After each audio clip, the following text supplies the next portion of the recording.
সুপ্রিয় দর্শক, আমি আফজাল হোসেন, স্বাগত জানাচ্ছি সম্পাদকীয়তে। বেতন বাড়াও, বেতন চাই, চাকরি চাও, চাকরি দাও, চাকরি চাই, এমন চাই চাই দাবিতে জনপথ প্রকম্পিত। এরকম শত দাবির মধ্যে আছে রাজনৈতিক দাবিও। এমনকি হাঁটার পথ চালুর জন্য রাজপথে নামছে মানুষ।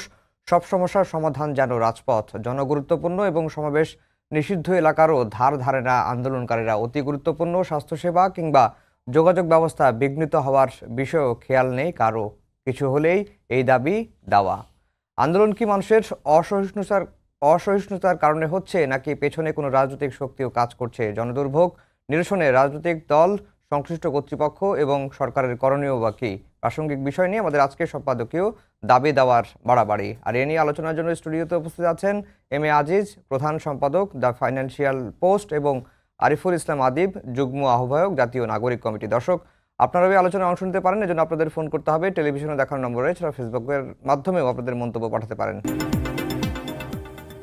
দর্শক, শিরোনাম শুনছিলেন। আমরা আজকের আলোচনার বিষয় দিয়েছি দাবি দাওয়ার বাড়াবাড়ি। গত 6 মাসে 136টি আন্দোলন হয়েছে। একটি হিসাব বলছে 5 আগস্ট থেকে 29শে জানুয়ারি, মানে আজকের দিন পর্যন্ত 177 দিন শুধু রাজপথে আন্দোলনই হয়েছে। দাবি দেওয়ার একরকম বিস্ফোরণ হয়েছে।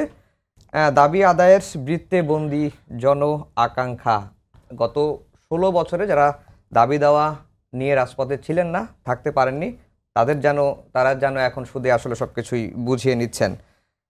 আজিজ ভাই, আপনাকে দিয়ে আলোচনা শুরু করব। এই যে দাবি দেওয়ার বাড়াবাড়ি আপনি দেখতে পাচ্ছেন বা প্রতিদিনই আমরা উপলব্ধি করছি বা আমরা কাভারও করছি সংবাদ। এই দাবি দেওয়ার আদায়ের বৃত্তে যে জন আকাঙ্ক্ষা, সেটি তো ব্যাহত হচ্ছে। এর পেছনে শুধুমাত্র মানুষের যে দীর্ঘ 15-16 বছরের যে বৈষম্য, সেটি একমাত্র কারণ, নাকি এর পেছনে রাজনৈতিক কোনো শক্তি কাজ করে? ধন্যবাদ। রাজনৈতিক কারণ থাকতে পারে, এটাকে উড়িয়ে দেওয়া যায় না। তবে আপনি যেটা বলছেন বাড়াবাড়ি, এটা অন্তর্বর্তীকালীন সরকার।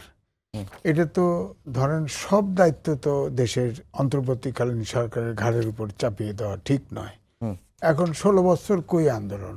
16 বছর ছিল না সব অন্তর্বর্তীকালীন সরকার, ধরেন 24 জনের সরকার বলবো, তাদের এখনো পুলিশ প্রশাসন থেকে শুরু করে কোনো কিছু শৃঙ্খলার মধ্যে আসে নাই, নিয়মের মধ্যে আসে নাই। ছাত্ররাও মাঝে মধ্যে বেসুরো কয়, অর্থাৎ তাদের হেল্প করার কেমন কিছু নাই। সবার সমর্থন আছে, কিন্তু হেল্প করার কেউ নাই। সুতরাং এই অবস্থাতে এই দাবি দেওয়াগুলি যে হচ্ছে, যে প্রেস সেক্রেটারি একবার বললো যে 200 দাবি দেওয়া আপনার মানে উপদেষ্টা পরিষদের কাছে আছে, তাদের জানা আছে। তো এখন যেটা হতো যে এই দাবি দেওয়াগুলি যদি খোলা মানে আলোচনা করত, ধরেন একটা কমিটি করে কোনো উপদেষ্টার নেতৃত্বে বা একটা কমিটি করে যদি করত, তাদের সাথে আলোচনা করত। দাবি দেওয়া কিন্তু যে দাবি দেওয়া আছে সব দাবি দেওয়া কিন্তু অযৌক্তিক নয়। কারণ আমি যদি বলি যে ধরেন আমি শিক্ষার উপরে আমি লেখা লিখেছি যে আমাদের দেশের এই শিক্ষা ব্যবস্থা আধুনিক নয়, এখন সব অটোমেশনের যুগে এই শিক্ষা ব্যবস্থা অচল, অথচ এই শিক্ষার বাজেট দক্ষিণ এশিয়ার ভিতরে সবচেয়ে কম এবং শিক্ষকদের বেতনও সবচেয়ে কম। শিক্ষকরা তো এখনো মাঠে নামে, অর্থাৎ দাবি আরো করবে। কিন্তু অন্তর্বর্তীকালীন সরকার যারা দাবি করে তাদের সাথে আলোচনা বসা উচিত ছিল যে ভাই, আমরা যে তোমরা দাবি করেছো কোনটা যৌক্তিক কোনটা যৌক্তিক না, খোলা মনে তাদের সাথে আলোচনা করে যে আপনাদের দাবি আমরা এটা রেখে যাব, বা এটা তো সব দাবি তো আমরা পূরণ করতে পারবো না, আর এটা আমাদের প্রায়োরিটি লিস্টেও নেই, পরিষ্কার বলে দেওয়া, তাহলে হয়তো এটা সংযত হতো। এবং সেই সাথে মিনিমাম যে সব দাবি দেওয়ার ভিতরে বিশৃঙ্খলা বা ইত্যাদিতে হয়, সেখানে তো আইন শৃঙ্খলা বাহিনী তো সরকারে আছে, সরকার পরিচালনার দায়িত্ব। আপনি যেটা বলছেন এই যে রাস্তাঘাট সব আটকায় ফেলে, এই যে 7 কলেজ তারা বাই ডিসিশন বলছে যে সব তাদের রাস্তাঘাট যে জায়গা দিয়ে ঢাকা ইউনিভার্সিটির গাড়ি ঘোড়া যাবে সব সেই সব রাস্তা ব্লক করে দিবে। এটা তো জনগণকে জিম্মি করা, তাই না? এখন কিন্তু জিম্মি করে তো তাদের দাবি দেওয়া আদায় তারা করে নিচ্ছে না। দাবি মুশকিল এই জায়গায় যে দাবি, অনেক দাবি তো মানছে, মানার কারণে ধরো এই ছাত্রদের 7 দফা যে 7 বিশ্ব কলেজের যে দাবি, এটা তো আসলে মেনেছে, তাই না? এখন মানার পরে আবার তারা বাড়তি 7টাই আবার বিশ্ববিদ্যালয় চাই। তো কি মহল্লায় মহল্লায় একটা বিশ্ববিদ্যালয় লাগবে নাকি? আর এটা কি অন্তর্বর্তীকালীন সরকার সিদ্ধান্ত দেবে নাকি যে আপনারা এটা বিশ্ববিদ্যালয়, ওটা বিশ্ববিদ্যালয়, ওখানে এই করবে, ওখানে সেই করবে? এটা তো হওয়া উচিত না। অন্তর্বর্তীকালীন সরকার এইসব দায়িত্বই নেওয়া উচিত না। তবে এটা ঠিক যে 7টা যে কলেজ, সরকারি কলেজ, এটা কিন্তু একদম সৃষ্ট ঢাকা ইউনিভার্সিটির তৎকালীন আপনার ভিসি এবং জাতীয় বিশ্ববিদ্যালয়ের ভিসির ব্যক্তিগত দ্বন্দ্বে এই সমস্যাটা তৈরি হয় এবং তারা আপনার ঢাকা ইউনিভার্সিটি যায়। তাদের জন্য 7টা বিশ্ববিদ্যালয়ের 2 লাখ শিক্ষার্থী, তাদেরকে হ্যান্ডেল করার জন্য রেজিস্টার সেকশনে আলাদা আপনার জনবল আলাদা করতো, তাদের জন্য আলাদা ব্যবস্থা করতো। তারা তো ছাপারার, তারা তো তাদেরকে আন্দোলনে ঠেলে দেওয়া হয়েছে। এখন আমরা যদি ছাত্রদেরকে শুধুমাত্র দোষ দেই তাহলে তো হবে না। এখন এও বলবো আমাদের দেশের কালচারে ছাত্ররা তো রাস্তা আটকাবেই, ছাত্ররা তো স্ট্রাইক করবেই, এটা তো আমরাও ছোটবেলায় করছি, তাই না? হয়তো এই হারে করি নাই, কিন্তু ছোট করে হারে হলেও তো করছি। এটা ছাত্ররা এটা একটু করবেই, এটা মেনে যেতে হবে, এটাকে অপরাধ হিসেবে দেখা যাবে না। ধরেন ইবতেদায়ী মাদ্রাসা তাদের হয়েছিল, তারা তো কিছুই পায় না, কোনো বেনিফিট ছাড়া চাকরি করে। তারপরে তাদেরকে একটা কিছু বলবেন তো, তাদের দাবি মেনে নিছে। এই যে মেনে নেওয়া, যার ফলে সবাই তো নামতেছে, এখন মেনে নিচ্ছে। আমার বক্তব্য হচ্ছে অন্তর্বর্তীকালীন সরকার এইসব যেসব ইস্যু ধরেন পার্মানেন্ট ইস্যু, সেই সব ইস্যুতে দায়িত্ব নেওয়াই ঠিক হয় নাই। আলোচনা করে করে তাদের সাথে এটা যতটুকু বাজেটে কুলায় ততটুকু, ধরেন রেলওয়ের এটাও তারা মেনে নিছে। জি, আরিফুল ইসলাম আদিব, এই যে দাবি দেওয়ার যে বাড়াবাড়ির কথা আমরা বলছি, কিছু তো যৌক্তিক দাবিও আছে, যেটি দীর্ঘ 15-16 বছরের বৈষম্য হয়েছিল। এটাও ঠিক যে তাদের সে সময় দাবি দেওয়া নিয়ে রাস্তায় নামতেও পারেননি, কিন্তু সরকারের যে একটা নমনীয় মনোভাব, এটার কি সুযোগ নিচ্ছে না, বা অনেকেই তো এটার সুযোগ নিচ্ছেন? ধন্যবাদ আপনাকে এবং একই সাথে আমার সহ-আলোচক বিজ্ঞ সিনিয়র সাংবাদিক এবং যারা দেখছেন সবাইকে শুভেচ্ছা জানাচ্ছি। দাবি দেওয়া যে বিষয়টি বলছেন, এখানে এই যে চলমান যে দাবিগুলা উঠছে এবং আপনি যে তথ্যটা দিলেন যে প্রায় 177 দিন আন্দোলন হয়েছে এবং প্রায় আমি একটি সোশ্যাল মিডিয়াতে তথ্য মতে দেখলাম যে 136টির মতন প্রায় আন্দোলন হয়েছে। এই জায়গাটিতে বেশ 3 থেকে 4টি বিষয় ফুটে ওঠে। প্রথমত হচ্ছে সরকার খুব গণতান্ত্রিক মনোভাব দৃষ্টিভঙ্গির দিক থেকেই সবগুলো দেখছে, এটি একটি বিষয়। দ্বিতীয় বিষয়টি হচ্ছে পূর্বের যে সরকার ছিল, ফ্যাসিস্ট যে সরকার ছিল, তারা গত 16 বছরে এমনভাবে সব কিছুকে আটকিয়ে রাখা, দমন করে রেখেছে যে মানুষ হচ্ছে তখন যে দম বন্ধ করে রেখেছিল, সেই নিঃশ্বাসটা এখন হচ্ছে মানুষ ছাড়ার জায়গা পেয়েছে এবং স্পেস পেয়েছে। আরেকটি বিষয় হচ্ছে যে এখানে একটি রাজনৈতিক কারণও থাকতে পারে এবং আরেকটি গুরুত্বপূর্ণ যে বিষয়গুলো হচ্ছে যে আপনার সাধারণ মানুষের কাছে একটা দৃষ্টিভঙ্গি দাঁড়িয়েছে। যেমন দেখেন আপনি এই যে 7 কলেজ এবং হচ্ছে ঢাকা বিশ্ববিদ্যালয়ের অধিভুক্ত হওয়া না হওয়া নিয়ে ঢাকা বিশ্ববিদ্যালয়ের শিক্ষার্থীরা আন্দোলন করছে, তারা অধিভুক্ত চায় না। 7 কলেজের শিক্ষার্থীরা আন্দোলন করছে, তারা অধিভুক্ত চায় না। তাহলে চায় কে?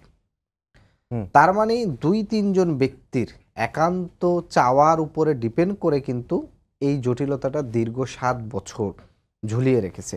এবং শুধু এটি না, আপনি জানেন যে আরও 3-4 বছর আগে তিতুমির কলেজের সম্মত শিক্ষার্থী সিদ্দিকুর রহমান, তিনি এই অধিভুক্ত বাতিল, তাদের রেজাল্ট ফল প্রকাশের বিলম্বতা, এই নানা কারণে আন্দোলনে সেখানে পুলিশ গুলি করেছে এবং সিদ্দিকুরের চোখ হারিয়েছে। তার মানে একটা যৌক্তিক দাবি সরকারের কাছ থেকে আদায় করতে নিতে হলেও শিক্ষার্থীদেরকে চোখ হারাতে হয়েছিল, লাঠিচার্জ পেতে হয়েছিল এবং নানা ধরনের জেলা। ফলে এই জায়গার থেকে যেটি হচ্ছে যে সাধারণ মানুষ এবং বিভিন্ন ক্ষেত্রে যারা এতদিন বঞ্চিত ছিল, তাদের আবার একটা বিষয় হচ্ছে যে বিদ্যমান যে রাজনৈতিক সংস্কৃতি কিংবা রাজনৈতিক দলের প্রতি আবার একটা অবিশ্বাসের বিষয়টা এখানে ফুটে ওঠে।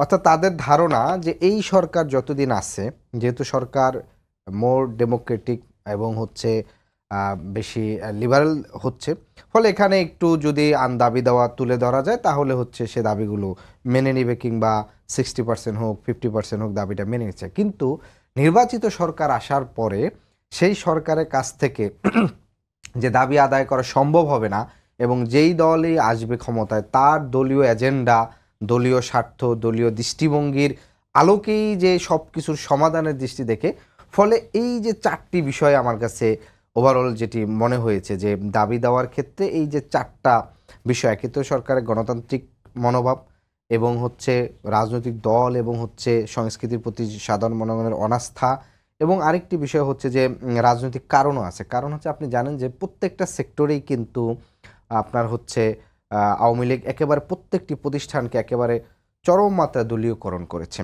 ফলে আপনি দেখবেন যে প্রায় সময় আমরা দেখি যে অমক আন্দোলন করছে, তার নেতৃত্বে যে আসে সে কোনো না কোনোভাবে পূর্বের রাজনৈতিক দলের আওয়ামী লীগের সাথে তার একটা সংশ্লিষ্ট ছিল। ফলে সরকারকে নানামুখী আন্দোলন, মানে যৌক্তিক দাবি তো আছে, তার ভিতরে কিছু পার্সেন্টেজ আছে যেটা হচ্ছে আন্দোলনটাকে আরেকটু বেশি প্রলম্বিত করা, সরকারকে একটু বিব্রতকর পরিস্থিতিতে ফেলা এবং একটা জনদুর্ভোগ। অর্থাৎ এই সরকার যে আন্দোলন দমন করতে পারছে না, অর্থাৎ আন্দোলনগুলো সে ক্যাপাবল না, মানে সরকার দুর্বলতাকে হচ্ছে, মানে পূর্বের সরকারের সময় সব কিছু শুনশান ছিল, কোনো দাবি দেওয়া করতে পারেনি, এই যে মানে তাদের যে একটা ন্যারেটিভ, সেই ন্যারেটিভ প্রতিষ্ঠার ক্ষেত্রেও কিন্তু এক ধরনের ষড়যন্ত্র থাকতে পারে। অর্থাৎ 4 থেকে 5টি দৃষ্টিকোণ থেকে আমার কাছে মনে হচ্ছে যে এই দাবি দেওয়া এবং আন্দোলনের বিষয়গুলোকে। জি আজিজ ভাই, এই যে দাবি দেওয়ার আন্দোলন তো চলছেই, আবার ফেব্রুয়ারি ঘিরে রাজনীতিতে নানা রকম উত্তাপের কথাও আমরা শুনছি, নানা রকম রাজনীতিতে সমীকরণের আভাস আমরা পাচ্ছি, এবং ফেব্রুয়ারিতে ক্ষমতাসীন সাবেক ক্ষমতাচ্যুত দল আওয়ামী লীগ তারাও বেশ কয়েকটি কর্মসূচি ঘোষণা করেছে। এই প্রশ্নটি এখন সামনে আসছে যে আওয়ামী লীগ যখন ক্ষমতায় ছিল তখন বিরোধী দলগুলো স্বাভাবিক রাজনীতি করার সুযোগ পায়নি, এবং গত 15 বছরে কি হয়েছে সেটা তো সবাই আমরা জানি। এবং জুলাই আগস্টে যেই হত্যাকাণ্ডগুলো আওয়ামী লীগ করেছে তাদের দলীয় ক্যাডার বাহিনী দিয়ে, এরপরে এখন যে প্রশ্নটি আসছে যে আওয়ামী লীগ কি স্বাভাবিক রাজনীতি করার সুযোগ পাওয়ার অধিকার রাখে কিনা, এই প্রশ্নটি কিন্তু আসছে, আপনার কাছে একটু জানতে চাই। দেখেন, প্রেস সেক্রেটারি সরকারের পক্ষ থেকে বলেছে যে আওয়ামী লীগকে কোনো সমাবেশ বা কোনো বিচারের আগে কিছু করতে দেওয়া হবে না। তা আমারও বক্তব্য হচ্ছে, ধরেন একটা গণতান্ত্রিক দেশে কোনো রাজনৈতিক দল, যেমন ধরেন ফ্যাসিস্ট সরকার যে 14 দলীয় জোট ছিল, 14 দলীয় জোট বসে সিদ্ধান্ত নেয় যে জামাতকে নিষিদ্ধ করতে হবে, এবং নির্বাহী আদেশে নিষিদ্ধ করে দেওয়া হয়েছে। এর আগেও নিষিদ্ধ ছিল, কিন্তু জামাত কি নিষিদ্ধ আছে? গণতান্ত্রিক রাজনীতিতে নিষিদ্ধ সমাধান না, রাজনীতিকে রাজনীতি দিয়েই মোকাবেলা করতে হবে। তবে শেখ হাসিনা ধরেন তার নির্দেশে ধরেন এইরকম বিভৎস গণতান্ত্রিক দেশে এই ধরেন গুম, খুন, আয়নাঘর, এগুলো তো ইতিহাস নেই। 200 শিশুর থেকে শুরু করে ছাত্র জনতা হত্যা করেছে, এগুলোর বিচার যদি করা হয়, এই বিচারটা তো আগাচ্ছে না। দেখেন ট্রাইব্যুনালে আপনিই এখন বললেন যে মাত্র 35 জন গ্রেপ্তার হয়েছে, মাত্র 35 জন। হ্যাঁ, তো বিচারটা কি করে হবে? বিচার যদি করা হয়, এমনিই তো আওয়ামী লীগ সরকার আওয়ামী লীগ নির্বাচনে আসতে পারবে না, প্রার্থীই থাকবে না। 1 2 হলো ধরেন তারা যে এই যে হরতাল টরতাল ডাকছে, বলছে ফেসবুকে দেওয়া হয়েছে, দেখেন এখনো কিন্তু ছাত্র জনতা, রাজনৈতিক দল যারা আন্দোলনে ছিল সবাই কিন্তু এই ফ্যাসিস্টবাদের বিরুদ্ধে। আমি আওয়ামী লীগের পক্ষে বলবো, তাদের এই প্রোগ্রামটা খুব এমেচিউর প্রোগ্রাম হয়েছে। কারণ নির্বাচন সামনেকে কেন্দ্র করে রাজনৈতিক দলের সাথে সূক্ষ্ম টানাপোড়েন কিন্তু শুরু হয়েছিল। এটা যদি বড় আকার ধারণ করতো, ওই সময় ডাকলে তাও না হইতো। এখন হলো কি, যেটুকু দূরত্ব তৈরি হয়েছিল এই আন্দোলন, এই ডাক দেওয়ার ফলে এই দূরত্ব কমে যাবে।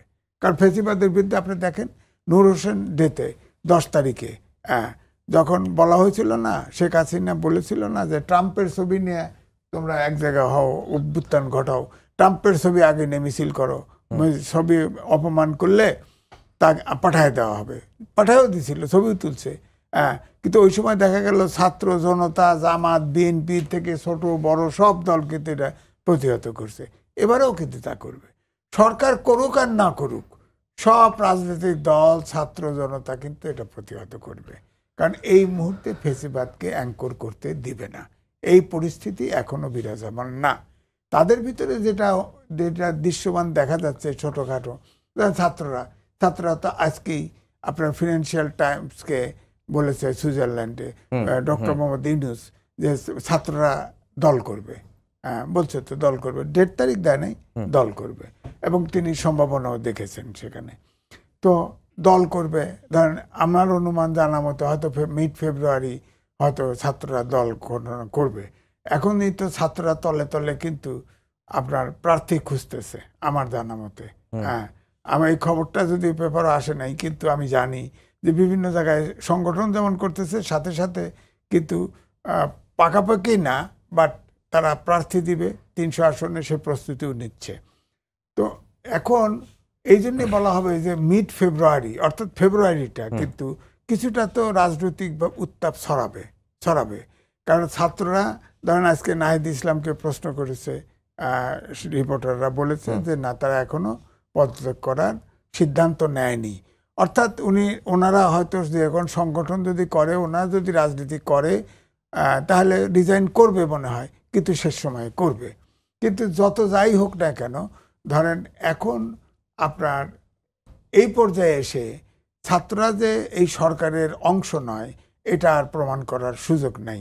অলরেডি ছাত্ররা কিন্তু সরকারের অংশ হিসাবে প্রতিষ্ঠিত হয়ে গেছে, এবং সরকারের পৃষ্ঠপোষকতায় এবং ইনডাইরেক্টলি সহযোগিতায় এবং অনেকটা গোপনভাবে, অর্থাৎ তলে তলে ছাত্ররা কিন্তু সংগঠন অর্গানাইজ করছে, বলে না, স্বীকার করে না। ওই কাকে যেমন খড়ের ভিতরে খাবার রাখে, ভাবে যে দুনিয়ার কেউ দেখলো না, ছাত্ররা কিন্তু এরকম চালাক, বলার ধারণা করতেছে এই জনগণ কেউ বোঝে না, আসলে সবাই বোঝে, করবে।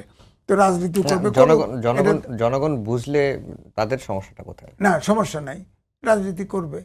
সমস্যা একটাই আছে, শোনেন, বিষয়টা হলো এই আন্দোলনে স্কুল থেকে শুরু করে ইউনিভার্সিটির ছাত্ররা আন্দোলনে ছিল। যে জিনিসটা আলোচনায় আসে না সেটা হচ্ছে ছাত্ররা এখন সরকারে যাওয়া, ধরেন সামনে রাজনৈতিক দল করবে, সরকারে যাওয়া, পড়াশোনা একটা গৌণ হয়ে গেছে।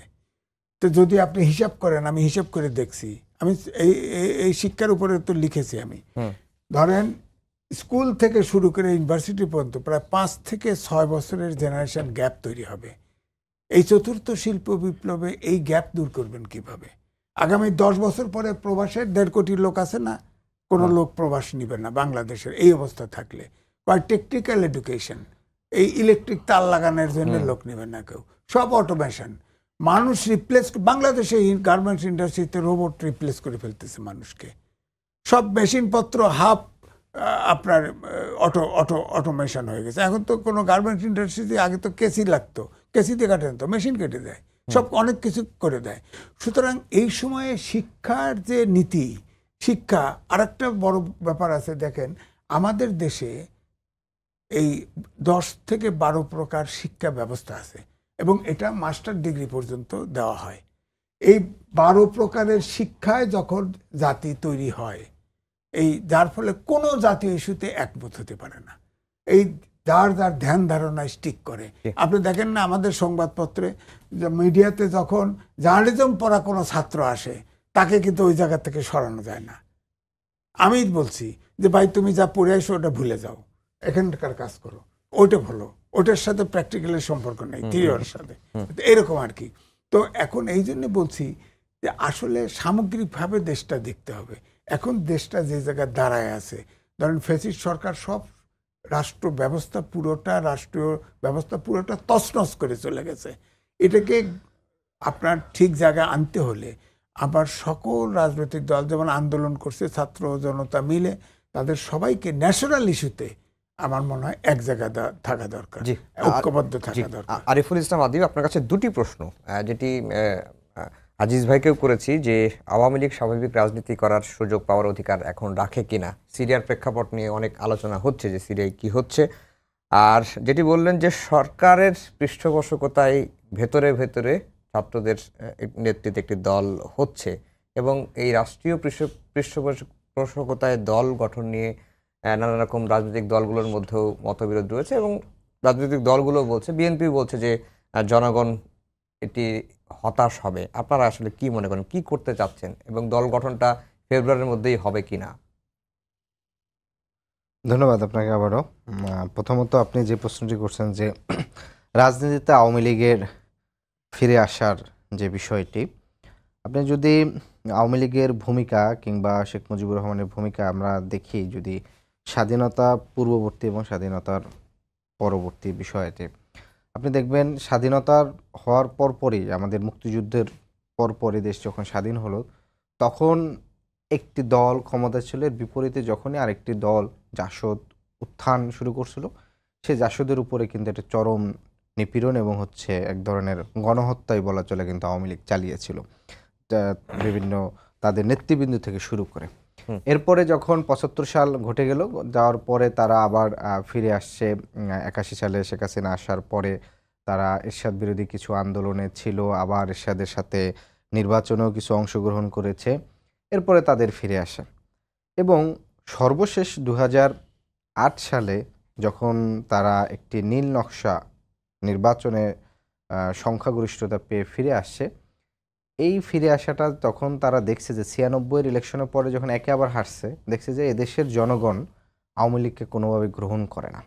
অর্থাৎ যদি মানুষের যে মতামত, মানুষের যে ম্যান্ডেট যদি ডিরেক্ট ভোটের উপর ছেড়ে দেয়, তাহলে আওয়ামী লীগের ক্ষমতায় আসা কোনোভাবেই সম্ভব না। যার কারণে কিন্তু নীল নকশার ২০০৮ সালের নির্বাচন হয়েছে।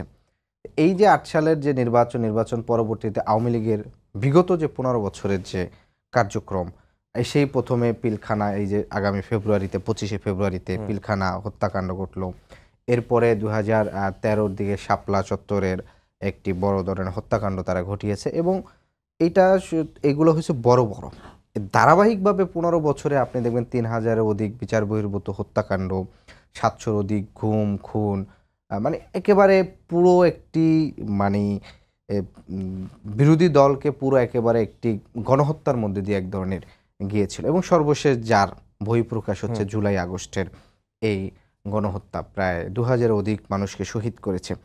ফলে আওয়ামী লীগের রাজনীতিতে ফিরে আসা মানেই হচ্ছে একটি আবারও জাতি গণহত্যার মুখোমুখি হওয়ার সম্ভাবনা। বিষয়টি হচ্ছে যে আওয়ামী লীগের আসলে রাজনীতিটা কিসের রাজনীতি, মানে এটা কি দেশের মানুষের জন্য রাজনীতি, বাংলাদেশের জন্য রাজনীতি, নাকি হচ্ছে প্রতিবেশী রাষ্ট্রের পারপাস সার্ভ করা রাজনীতি? আমরা যদি ১৫ বছরের বিষয়গুলো অ্যানালাইসিস করি যে তারা আসলে দেশের মানুষের জন্য রাজনীতিটা করেন না। যদি দেশের মানুষ এবং দেশের মাটি এই ইস্যুটা যদি তারা কনসার্ন থাকতে পারতেন, তাহলে তো তারা ভোটের ব্যবস্থা করতেন, তাহলে তো তারা মানুষের আস্থা ম্যান্ডেটের উপর স্বীকার করতেন।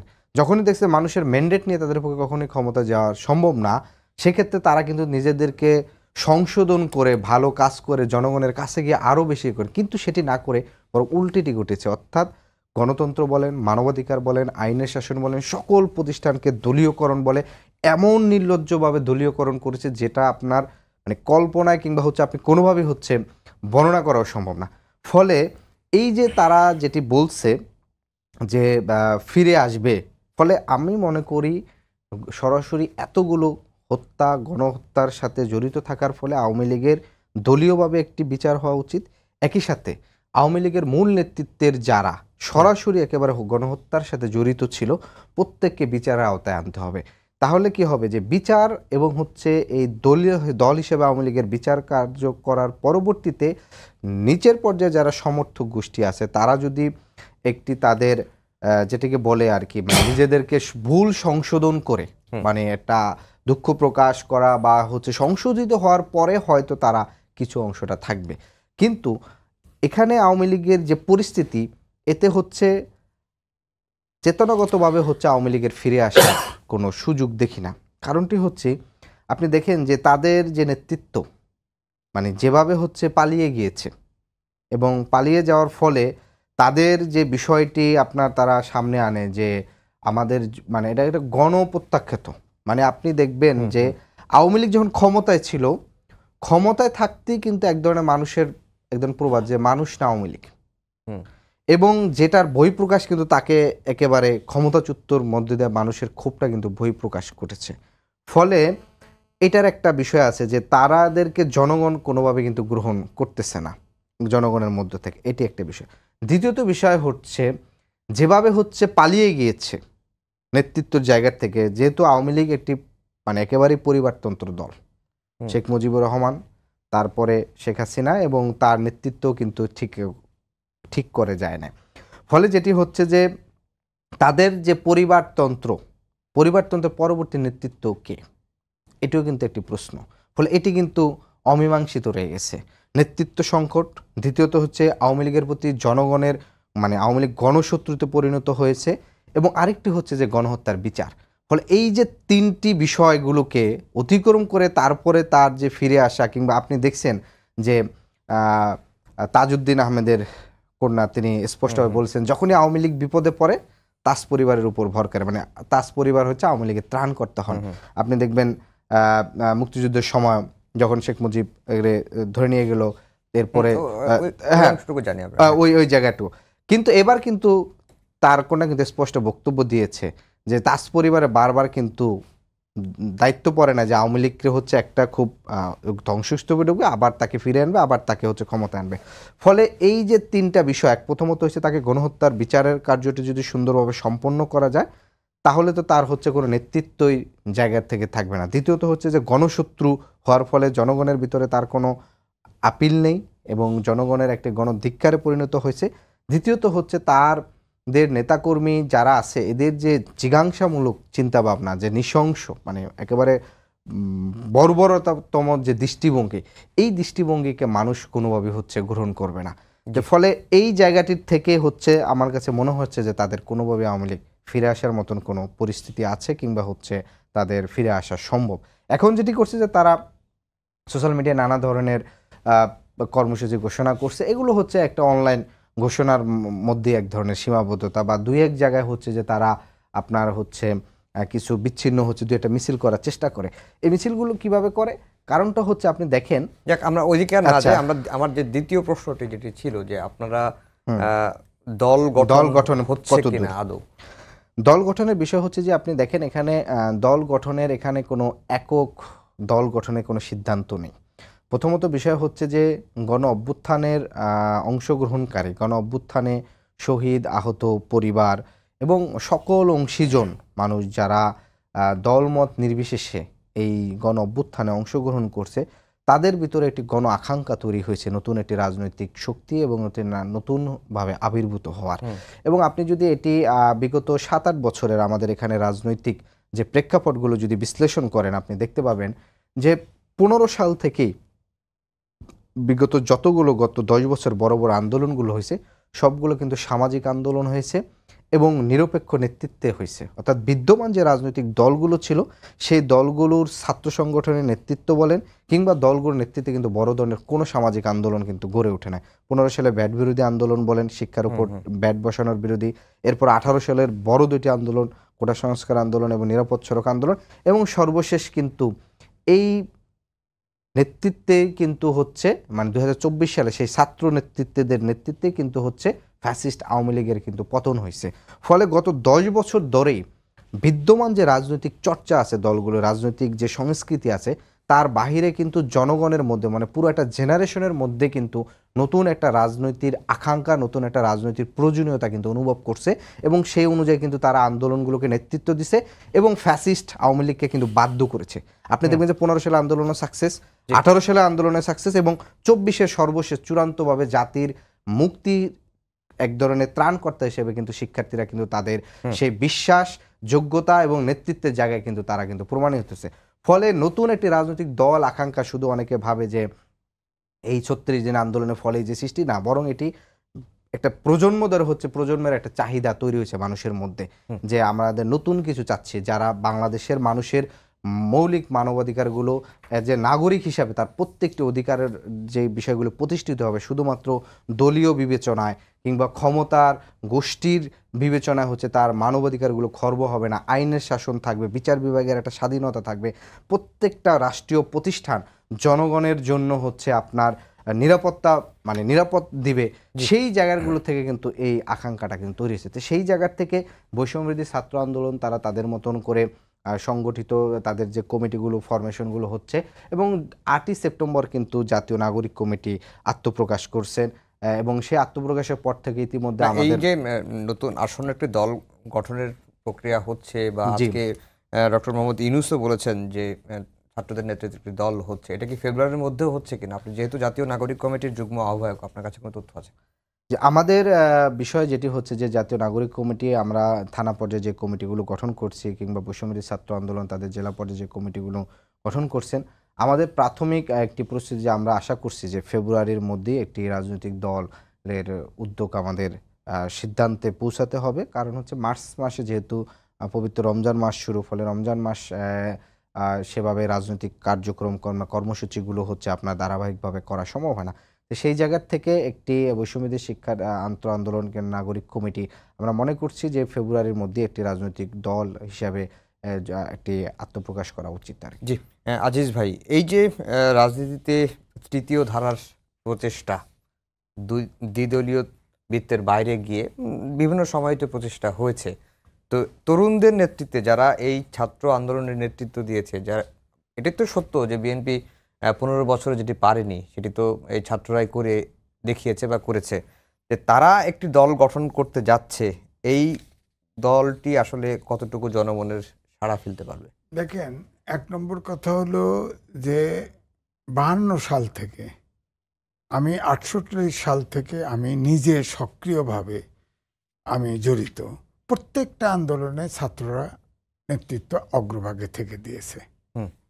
কিন্তু কোনো ছাত্ররা, আপনারা খেয়াল করে দেখেন, কোনো আন্দোলনের ফাইনালি কিন্তু স্টেক কিন্তু ছাত্র নেয় নেই, অংশ নেয় নেই আন্দোলনের অংশ হয়তো ছাত্ররা করেছে, রাজনৈতিক দলই গ্রহণ করেছে থ্রু নির্বাচন বা অন্য কিছু। এইবারে প্রথম ছাত্ররা বলতে চেষ্টা করছে এই আন্দোলনে ছাত্ররাই পরিবর্তন ঘটিয়েছে। কিন্তু 17 বছরে যে আন্দোলন সংগ্রাম হলো, গুম খুন, আয়নাঘর, এতে একটা পরিস্থিতি তৈরি হয়েছে। ছাত্ররা আন্দোলন করেছে কিন্তু কোঠা নিয়ে শুরু করেছে। ছাত্ররা কোনো সময় বলে নাই এই দেশে পরিবর্তন চাই, একটি দাবাতেও এটা ছিল না। হ্যাঁ, 1 2 হচ্ছে এখন ছাত্ররা সামনে রাজনীতি করার লক্ষ্যে যেসব বক্তব্য দেয়, সংবিধান মানি না, মুজিববাদী সংগঠন ফেলে দেব, 71 মানি না, স্বাধীনতা মানি না, ইত্যাদি ইত্যাদি। অর্থাৎ বাংলাদেশের স্বীকারোক্তি তাদের কাছে পাওয়া যাচ্ছে না।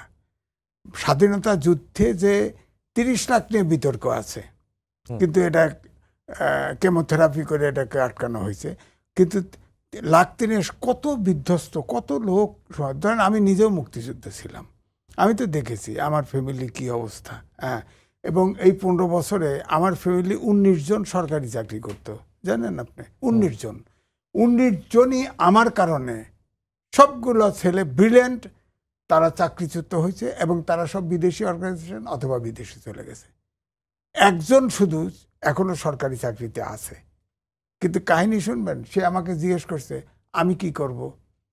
তখন তুমি বেশি বেশি মুজিববাদ বলো এবং বেশি বেশি বঙ্গবন্ধু বলো। এখন বলছে চাকরি আছে, প্রমোশন হয় না, সরকারের পরিবর্তন ঘটছে কিন্তু হয়তো বঙ্গবন্ধু করে ফেলছে, সুতরাং তারা সে আটকায় গেছে। অর্থাৎ দেশে সরকার পরিবর্তন হয় কিন্তু মানুষের মুক্তি আসে না। এই জন্য এটা ঠিক, এ দাবি ঠিক যে জনগণের কিন্তু একটা আকাঙ্ক্ষা যে আমাদের দেশ যাই বলি না কেন, এত ফেইলর তার সত্ত্বেও কিন্তু অনেক সূচকে, সামাজিক সূচকে আমরা এগিয়েছি। যদিও আমাদের দেশে ধনী সৃষ্টিতে পৃথিবীর ভিতরে 1 নম্বর, লুটতরাজে আমাদের পৃথিবীর ভিতরে 1 নম্বর, রাজনৈতিক বিবর্ষতায় গণতান্ত্রিক দেশ হিসেবে আমরা 1 নম্বর, বায়ু দূষণে আমরা 1 নম্বর, অনেক কিছুতেই 1 নম্বর আছি। সবগুলো খারাপ জিনিস সব।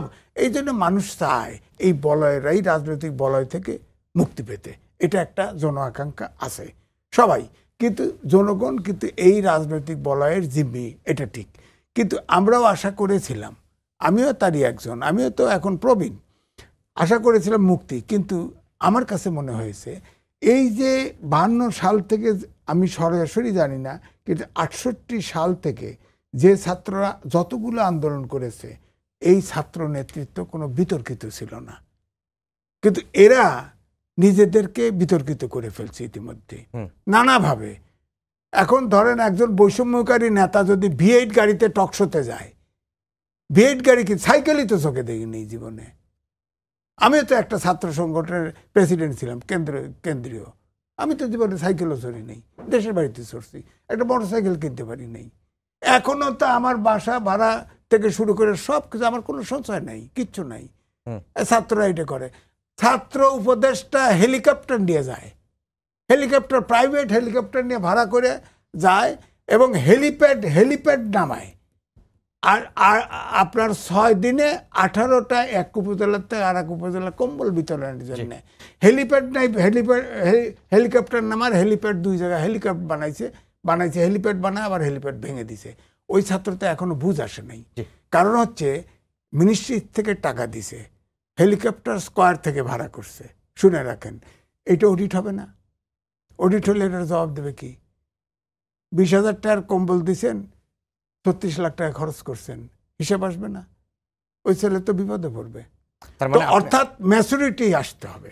সরকার চালানো ছাত্র হলেই সবকিছুর নেতৃত্ব দিতে হবে তা না, সরকার চালানো আলাদা জিনিস।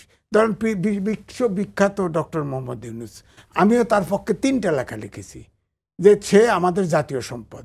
আপনি বলেন তো, সব জায়গায় গেলে রাষ্ট্রনায়ক বলেন, সরকার প্রধান বলেন, তার সাথে দেখা করার জন্য লাইন, সবাই বলে তুমি কি সাহায্য চাও, বলেন তো একটা সাহায্য আসছে পর্যন্ত? বলেন, একটা উদাহরণ দেন কোথায়? সবাই প্রতিশ্রুতি দিছে, সাহায্য আসে। তার মানে হচ্ছে যে জন আকাঙ্ক্ষা তৈরি হয়েছে। না না, দেশ চালানো রাজনীতিতে পরিপক্কতা লাগবে। আমাদের দুর্ভাগ্য হলো আমরা যে রাজনীতিবিদরা পাইছি, তারা এটাকে প্রফেশন হিসেবে নিছে। দেশ সেবার জন্য রাজনীতিটা আমাদের দেশে কিন্তু যতই বলেন এই জায়গা বিতর্ক আছে, এটাই শূন্যতাটা পূরণ করতে পারত। সেটা হচ্ছে ধরেন এই যে জাসদ, 9টা মাস ট্রেনিং দিয়ে যুব সমাজ নিয়ে একটা জাসদ তৈরি হলো, অত্যন্ত ভাইব্রেন্ট, মানে শেখ মুজিবকে কাঁপায় ফেলছিল। হঠকারিতার কারণে সংগঠনটা টিকলো না। এখন এরা তো, ছাত্ররা তো আমার কাছে বিবেচনায় তাই হয়েছে, তারা তো বুড়োদের তো মানতেই যায় না, তারা নিজেরাই সব করবে, সব অবসোলেট, অতীত সব অবসোলেট, অতীত মানুষ সব অবসোলেট বাদ দিয়া যদি সব সিনিয়র জুনিয়র যুবক তরুণ মিলে একটা কিছু প্রচেষ্টা শুরু করতো, অবশ্যই এটা জনআকাঙ্ক্ষা আছে যে দেশে একটা নেতৃত্ব, নতুন নেতৃত্ব চায়।